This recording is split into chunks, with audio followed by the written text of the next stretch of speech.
Jésus se trouve au jardin des Oliviers. Qu'est-ce que le Père attend de lui à cette heure-là? L'obéissance au décalogue, qui sont les 10 commandements, où il est dit « Dieu, notre Dieu, est l'unique Seigneur. Tu aimeras Dieu de tout ton cœur » Deutéronome 6,4. L'Écriture dit également que l'homme ne doit pas représenter Dieu. Par conséquent, il ne doit pas prescrire à Dieu ce qu'il a ou non le droit d'exiger, ce qu'il devrait faire.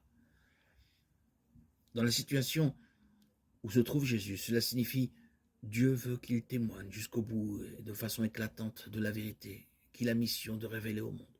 Dieu est amour. Jésus en est profondément convaincu. Il ira jusqu'à donner sa vie pour rendre témoignage à cette vérité, pour prouver qu'elle est réellement la vérité.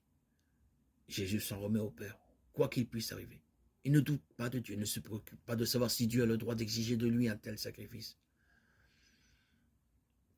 Il ne se demande pas ce qu'il a pu faire pour mériter un tel sort, ni pourquoi lui et pas un autre. Non, ce qui compte pour lui, c'est de faire la volonté du Père. Cette vérité, il doit et il veut en témoigner envers et contre tout, même au péril de sa vie. C'est précisément en agissant ainsi qu'il est vraiment lui-même et fidèle à lui-même.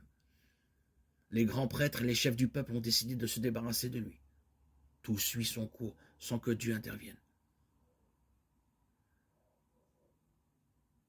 Il n'est pas un ou deux ou trois personnes qui viendraient tirer Jésus de cette situation par un miracle ou par leur propre effort. Dieu se contente de lui donner la force d'aller jusqu'au bout du chemin. Et Jésus est prêt à mourir.